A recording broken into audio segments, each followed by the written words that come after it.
आज की क्लास में आपको यूपीटेट एसएटी के 60 महत्वपूर्ण प्रश्न देखने को मिलेंगे। ये 60 प्रश्न वो प्रश्न है जो पेपर में सबसे ज़्यादा बार पूछे जाते हैं, तो इसी को ध्यान में रखते हुए आज ये 60 प्रश्न होने वाले हैं। तो आप इन 60 प्रश्नों को जरूर देख लें। अंतिम समय में ये 60 प्रश्न आपके लिए बहुत ही महत्वपूर्ण साबित होंगे। तो बिना समय गवाए शुरू करते हैं आज के पहले प्रश्न से। आज का पहला प्रश्न है, भीमबेटका की गुफाएं किस काल से संबंधित हैं? मध्य पाषाण काल, पुरापाषाण काल, नवपाषाण काल या ताम्रपाषाण काल? तो भीमबेटका की गुफाएं किस काल से संबंधित हैं? आपको इसका सही उत्तर बताना है। तो ये पुरापाषाण काल से संबंधित हो जाएगी। ऑप्शन बी इसका बिल्कुल सही उत्तर हो जाएगा। किस वेद में सभा और समिति को प्रजापति की दो पुत्रियां कहा गया है? ऋग्वेद, यजुर्वेद, सामवेद या अर्थवेद? सभा और समिति को प्रजापति की दो पुत्रियां कहा गया है, तो वह कौन सा वेद हो जाएगा? आपको बताना है। तो अर्थवेद में कहा गया है। ऑप्शन नंबर डी इसका बिल्कुल सही उत्तर हो जाएगा, अर्थवेद। प्रसिद्ध 10 राजाओं का युद्ध किस नदी के तट पर लड़ा गया था? ABCD 4 ऑप्शन दिए गए हैं, आपको इसका सही उत्तर बताना है। तो ऑप्शन ए इसका बिल्कुल सही उत्तर हो जाएगा, परसुड़ी रावी नदी। ऑप्शन नंबर ए इसका बिल्कुल सही उत्तर हो जाएगा।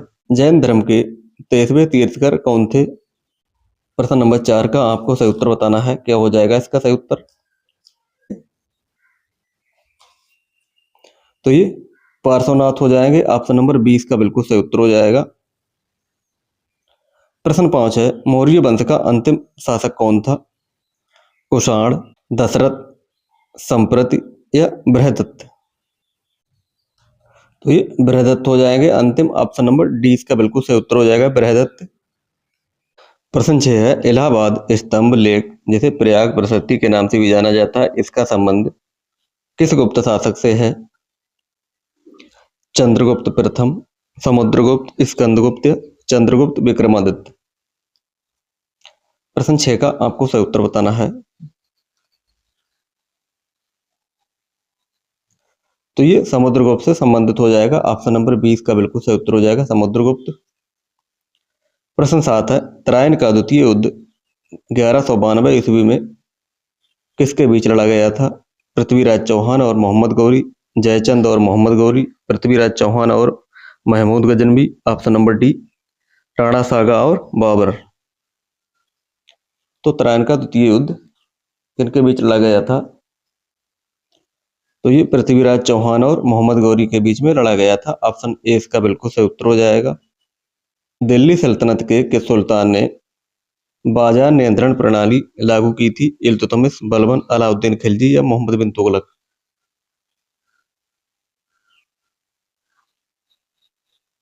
तो बाजार नियंत्रण ये प्रणाली किसने लागू की थी? तो ये अलाउद्दीन खिलजी ने की थी। ऑप्शन नंबर सी इसका बिल्कुल सही उत्तर हो जाएगा। प्रश्न 9 है, विजयनगर साम्राज्य की स्थापना किसने की थी? कृष्णदेवराय, हरिहर और बुक्का, देवराय प्रथम, सदाशिव राय? प्रश्न 9 का आपको सही उत्तर बताना है।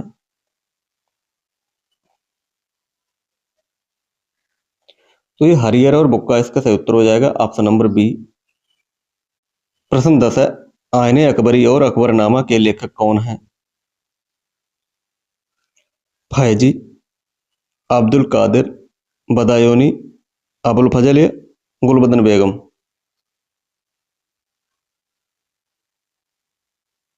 तो आईने अकबरी ये अबुल फजल के द्वारा लिखी गई। ऑप्शन नंबर सी इसका बिल्कुल सही उत्तर हो जाएगा। प्रश्न 11 है, पानीपत का तीसरा युद्ध 1761 ईस्वी में इसके बीच लड़ा गया था? मराठा और अहमद शाह अब्दाली, अकबर और हेमू, बाबर और इब्राहिम लोदी, अंग्रेज और सिराजुद्दौला?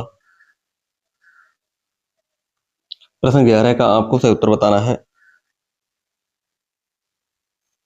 तो तीसरा युद्ध मराठा और अहमद शाह अब्दाली के बीच में लड़ा गया था। ऑप्शन ए इसका बिल्कुल सही उत्तर हो जाएगा। स्थायी बंदोबस्त 1793 में किसके द्वारा लागू किया गया था? Lord baron Hastings, lord Cornwallis, lord Wellesley, lord William Bentinck? प्रश्न 12 का आपको सही उत्तर बताना है। क्या हो जाएगा इसका सही उत्तर? तो ये लॉर्ड कॉर्नवालिस हो जाएगा। ऑप्शन नंबर बी इसका बिल्कुल सही उत्तर हो जाएगा, लॉर्ड कॉर्नवालिस। प्रश्न 13 है, 1857 के विद्रोह के समय भारत का गवर्नर जनरल कौन था? Lord Dalhousie, Lord Canning, Lord Ripon. Option D Lord Curzon. प्रश्न 13 का आपको सही उत्तर बताना है। तो ये लॉर्ड कैनिन इसका सही उत्तर हो जाएगा, option number B Lord Canning. प्रश्न 14 है, सत्यशोधक समाज की स्थापना किसने की थी? राजा राम मोहन राय, स्वामी दयानंद सरस्वती, ज्योतिबा राय फुले, आत्मा राम पांडुरंग।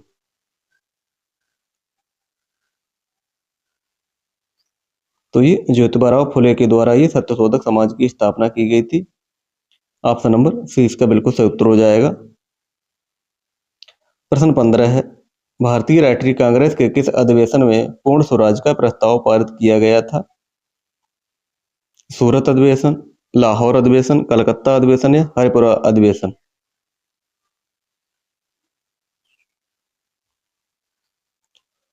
तो इसका सही उत्तर हो जाएगा लाहौर अधिवेशन 1929 में, ऑप्शन बी इसका बिल्कुल सही उत्तर हो जाएगा।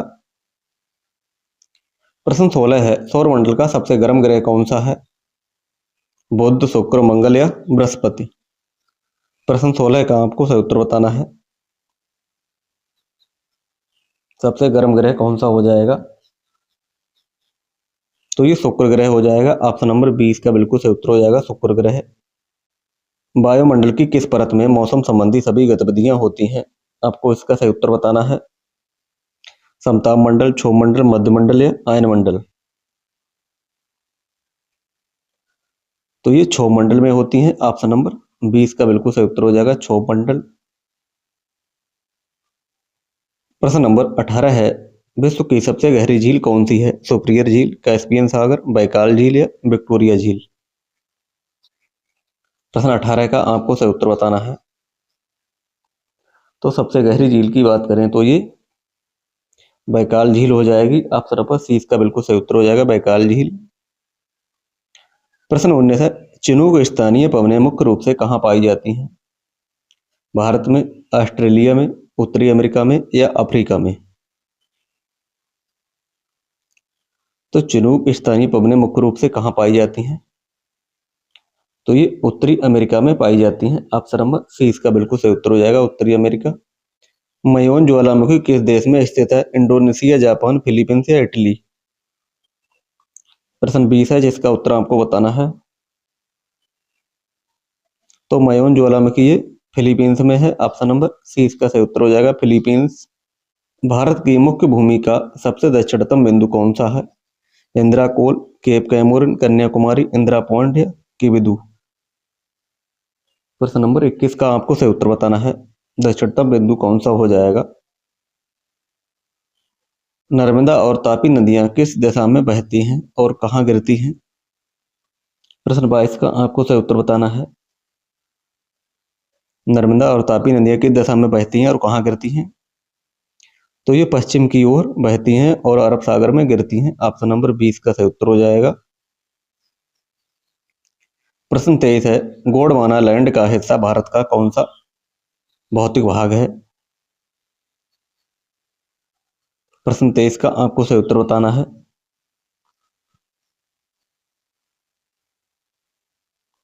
तो ये प्रायद्वीपीय पठार का भाग हो जाएगा, ऑप्शन सी इसका सही उत्तर हो जाएगा। सुंदरबन डेल्टा में किस प्रकार के वृक्ष पाए जाते हैं? सदाबहार वन, मैंग्रोव, सुंदरी वृक्ष, कटीले वन या मरुस्थलीय वन। प्रश्न 24 का आपको सही उत्तर बताना है। तो ऑप्शन 20 का सही उत्तर हो जाएगा, मैंग्रोव या सुंदरीय वृक्ष, ऑप्शन 20 का बिल्कुल सही उत्तर हो जाएगा। प्रश्न 25 है, भारत में रजत क्रांति का संबंध किससे है? दूध उत्पादन से, अंडा और मुर्गी उत्पादन, मछली उत्पादन या आलू उत्पादन।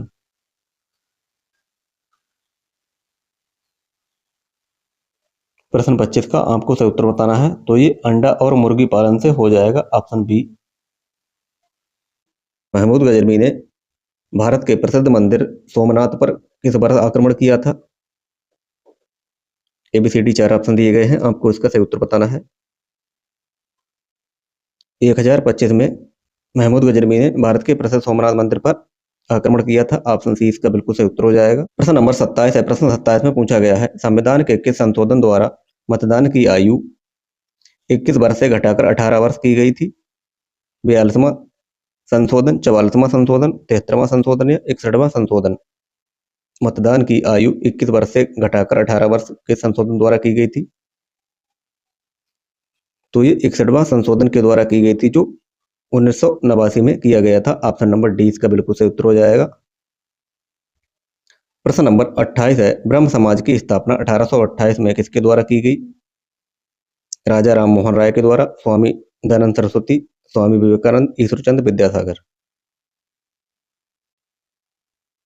तो ये राजा राम मोहन राय के द्वारा ये की गई थी। ऑप्शन नंबर ए इसका बिल्कुल सही उत्तर हो जाएगा। सत्यार्थ प्रकाश पुस्तक के रचना किसके द्वारा की गई थी? स्वामी विवेकानंद, स्वामी दयानंद सरस्वती, रामकृष्ण परमहंस, ज्योतिबा फुले। तो ये स्वामी दयानंद सरस्वती के द्वारा की गई थी। ऑप्शन नंबर बी इसका सही उत्तर हो जाएगा। प्रश्न 3 है, प्रसिद्ध काकोरी ट्रेन एक्शन डकैती किस वर्ष हुई थी? 1920, 1930, 1925, 1942। प्रश्न 30 का आपको सही उत्तर बताना है। तो ये 1925 में हुई थी। ऑप्शन नंबर सी इसका बिल्कुल सही उत्तर हो जाएगा, 1925। प्रश्न नंबर 31 है, सौर मंडल का सबसे चमकीला और गर्म ग्रह कौन सा है? बुध, मंगल, बृहस्पति या शुक्र। तो सबसे चमकीला ग्रह कौन सा हो जाएगा? आपको इसका सही उत्तर बताना है।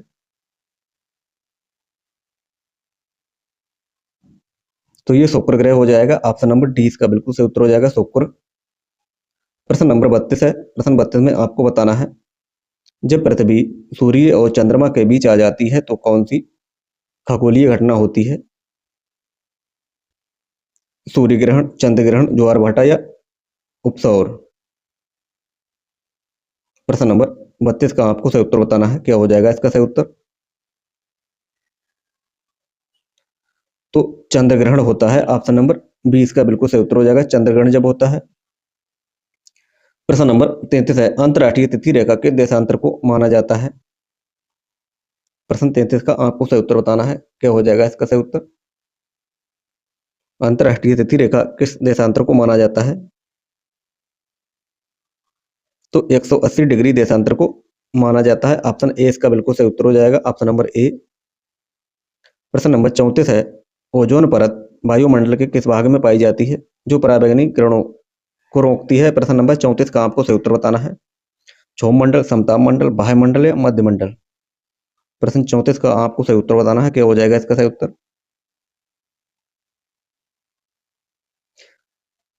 तो ये समताप मंडल हो जाएगा। ऑप्शन बी इसका सही उत्तर हो जाएगा, समताप मंडल।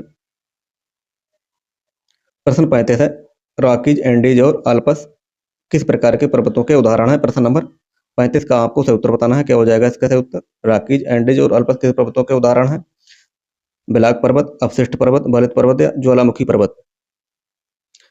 प्रश्न नंबर 35 का सही उत्तर बताना है। क्या हो जाएगा इसका सही उत्तर? तो ये बलित पर्वत है। ऑप्शन सी इसका सही उत्तर हो जाएगा, बलित पर्वत। प्रश्न 36 है, विश्व की सबसे गहरी झील कौन सी है? सुपीरियर झील, कैस्पियन सागर, विक्टोरिया झील या बैकाल झील। प्रश्न 36 का आपको सही उत्तर बताना है। क्या हो जाएगा इसका सही उत्तर?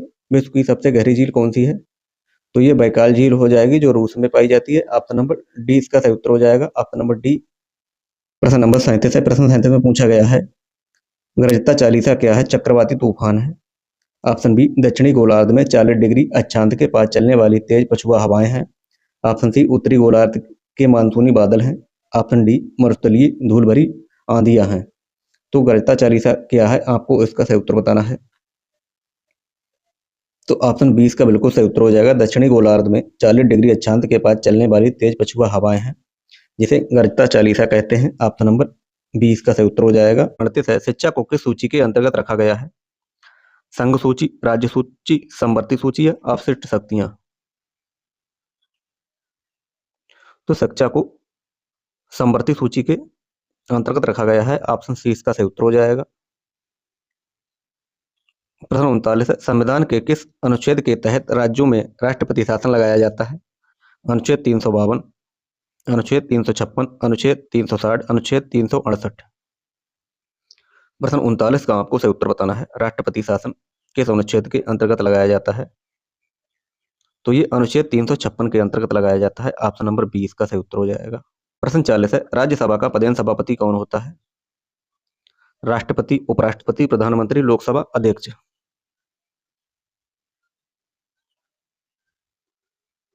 तो ये उपराष्ट्रपति हो जाएगा, इसका सही उत्तर ऑप्शन नंबर बी। प्रश्न नंबर 41 है, भारतीय संविधान का कौन सा अनुच्छेद समान नागरिकता संहिता से संबंधित है? प्रश्न 41 में आपको इसका सही उत्तर बताना है। समान नागरिकता से संबंधित कौन सा हो जाएगा? तो ये अनुच्छेद 44 हो जाएगा, ऑप्शन बी। प्रश्न 42 है, भारत में पहली बार राष्ट्रीय आपातकाल अनुच्छेद 352 कब घोषित किया गया था? 1962, 1971, 1975, 1999। तो ये 1962 में किया गया था। ऑप्शन नंबर ए इसका बिल्कुल सही उत्तर हो जाएगा, 1962। प्रश्न 43 है, किसी विधेयक को धन विधेयक मनी बिल होने का अंतिम निर्णय कौन देता है? राष्ट्रपति, प्रधानमंत्री, लोकसभा अध्यक्ष या वित्त मंत्री। प्रश्न 43 का आपको सही उत्तर बताना है। तो ये लोकसभा अध्यक्ष इसका सही उत्तर हो जाएगा, ऑप्शन नंबर सी, लोकसभा अध्यक्ष। प्रश्न 44 है, भारतीय संविधान की 11वीं अनुसूची किससे संबंधित है? नगर पालिका, पंचायती राज, दल बदल कानून या भाषाएं। तो ऑप्शन बी, पंचायती राज इसका सही उत्तर हो जाएगा, ऑप्शन बी। अस्पृश्यता का अंत संविधान के किस अनुच्छेद में वर्णित है? अनुच्छेद 14, अनुच्छेद 15, अनुच्छेद 17, अनुच्छेद 18।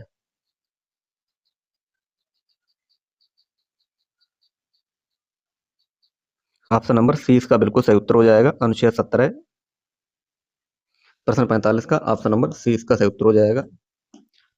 प्रश्न 46 है, उत्तर प्रदेश का राजकीय वृक्ष कौन सा है? नीम, पीपल, अशोक या बरगद। प्रश्न नंबर 46 का आपको सही उत्तर बताना है। उत्तर प्रदेश का राजकीय वृक्ष कौन सा है? तो ये अशोक हो जाएगा, ऑप्शन सी इसका सही उत्तर हो जाएगा, अशोक। प्रश्न 47, उत्तर प्रदेश में यूरेनियम किस जिले में पाया जाता है? उत्तर प्रदेश में यूरेनियम किस जिले में पाया जाता है? मिर्जापुर, ललितपुर, सोनभद्र या बांदा। प्रश्न नंबर 47 का आपको सही उत्तर बताना है। तो यूरेनियम के लिए ये ललितपुर जिला इसका सही उत्तर हो जाएगा, ऑप्शन बी। प्रश्न 48 है, प्रसिद्ध चरकुला नृत्य उत्तर प्रदेश के किस क्षेत्र से संबंधित हो जाएगा? प्रश्न 48 में आपको बताना है चरकुला नृत्य उत्तर प्रदेश के किस क्षेत्र से संबंधित है? अवध, बुंदेलखंड, ब्रजभूमि या रोहिलखंड। प्रश्न 48 का आपको सही उत्तर बताना है। तो ऑप्शन सी, ब्रजभूमि इसका सही उत्तर हो जाएगा, ऑप्शन नंबर सी, ब्रजभूमि। प्रश्न 49 है, उत्तर प्रदेश में कुल कितने संभाग या मंडल हैं? प्रश्न नंबर 49 का आपको सही उत्तर बताना है। तो ये 18 हो जाएंगे, ऑप्शन नंबर 20 का सही उत्तर हो जाएगा, 18। प्रश्न 50 है, दुधवा राष्ट्रीय उद्यान उत्तर प्रदेश के किस जिले में स्थित है? लखीमपुर खीरी, पीलीभीत, बहराइच, चंदौली। तो ये लखीमपुर खीरी इसका सही उत्तर हो जाएगा, ऑप्शन ए। प्रश्न 51, सामाजिक विज्ञान शिक्षण में परियोजना कार्य का मुख्य उद्देश्य क्या है? प्रश्न नंबर 51 का आपको सही उत्तर बताना है।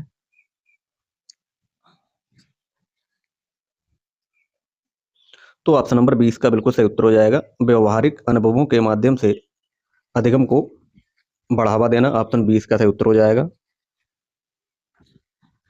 प्रश्न 52 है, भूगोल शिक्षण के लिए सबसे उपयुक्त शिक्षण सहायक सामग्री टीएलएम कौन सी है? श्यामपट्ट, ग्लोब और मानचित्र, फ्लैश कार्ड या टेप रिकॉर्डर। प्रश्न 52 का आपको सही उत्तर बताना है। तो ये ग्लोब और मानचित्र इसका सही उत्तर हो जाएगा, ऑप्शन बी। 53 है, इतिहास की कक्षा में भूमिका निर्वहन विधि का मुख्य लाभ क्या है? प्रश्न 53 का आपको सही उत्तर बताना है। तो ऑप्शन ए इसका सही उत्तर हो जाएगा ऐतिहासिक पात्रों के प्रति सहानुभूति और समझ विकसित करना इसका सही उत्तर हो जाएगा ऑप्शन ए। प्रश्न 54 है, सतत एवं व्यापक मूल्यांकन सीसीई का मुख्य उद्देश्य क्या है?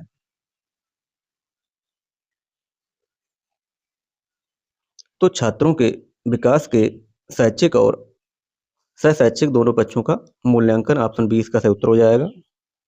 प्रश्न 55 है, सामाजिक विज्ञान की कक्षा में चर्चा विधि क्या बढ़ावा देती है?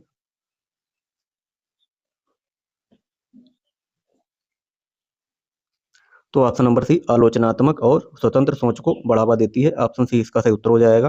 प्राथमिक स्रोतों के अंतर्गत निम्नलिखित में से किसे शामिल किया जाएगा? प्रश्न नंबर 56 का आपको सही उत्तर बताना है।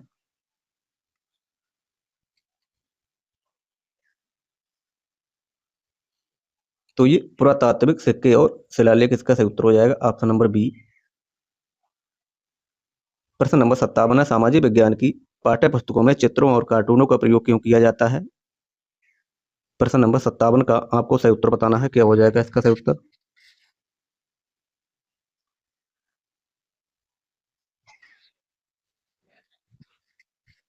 तो ऑप्शन बी इसका सही उत्तर हो जाएगा, अमूर्त और कठिन अवधारणाओं को समझाने के लिए पाठ्य पुस्तकों में चित्रों और कार्टूनों का प्रयोग किया जाता है, ऑप्शन बी इसका सही उत्तर हो जाएगा। प्रश्न नंबर 58 है, विचारात्मक प्रश्न पूछने से छात्रों में किस कौशल का विकास होता है? केवल स्मृति का, रचनात्मक और सृजनात्मक सोच का, एकाग्रता का या शुद्ध उच्चारण का?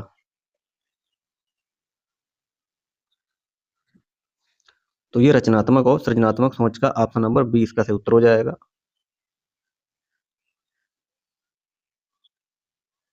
प्रश्न 59 है, संसद की कार्यप्रणाली को समझाने के लिए सबसे प्रभावी गतिविधि कौन सी होगी?